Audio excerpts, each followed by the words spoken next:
Welcome to You're Doing It Wrong. Today we're going to talk about recovery, something that most people don't even pay attention to, particularly most of the MMA fighters and combat sport athletes that I work with. And it's absolutely critical to you seeing the type of results that you want to get from your training.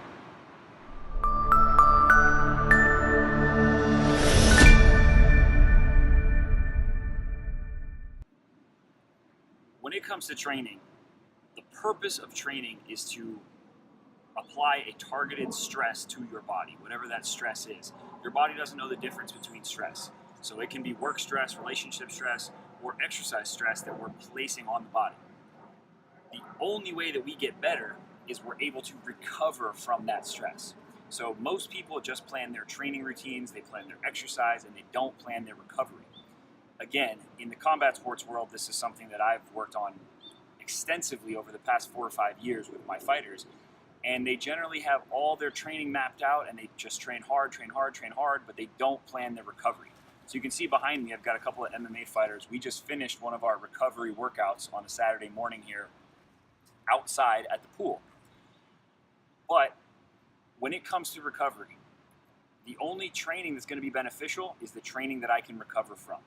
So again, I'm going to apply a certain amount of stress, and that's going to push my body down into a negative, and then I'm going to apply a specific recovery to allow my body to recover and adapt and actually super compensate, which is how we get better and continuously get better and better.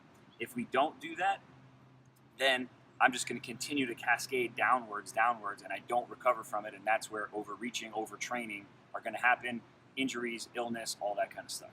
So some of the things that I like for recovery, number one is just planning your recovery. Look at your high intensity workouts, look at your training week, and figure out when you're going to recover from each individual workout.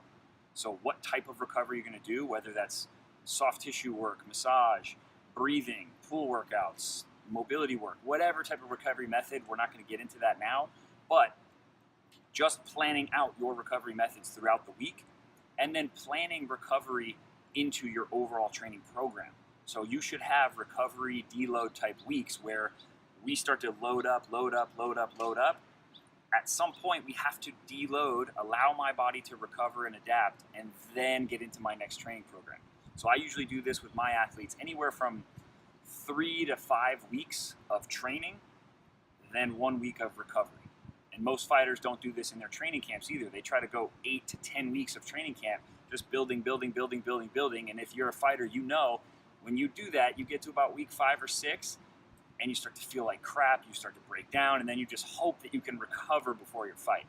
But if we're a lot more intelligent with our programming, we can apply a little recovery week in the middle where we just deload some volume or some intensity or both to allow my body to recover and to adapt and to super compensate, and therefore I can get better and then build on top of that. Otherwise, we just start to break down and everything just starts to spiral downhill.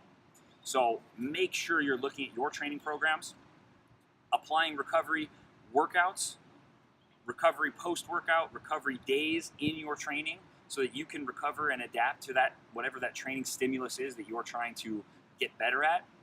And look at your long-term programming and figure out when was the last time you had a recovery week where you actually started to deload your body. Whatever it is you're doing, you start to cut back the volume, cut back the intensity so you can allow your body to adapt. Some of my favorite methods for recovery is getting outside of the gym mentally. You need to mentally recover just as much as we need to physically recover.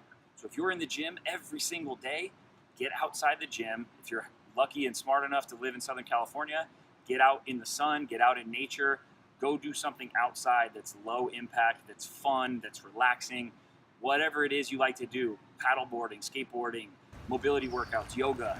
The possibilities are endless.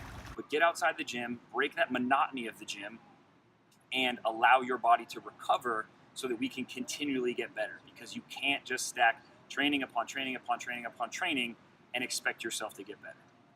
Thanks for checking out this episode of You're Doing It Wrong. I'm Coach PJ, raising the bar.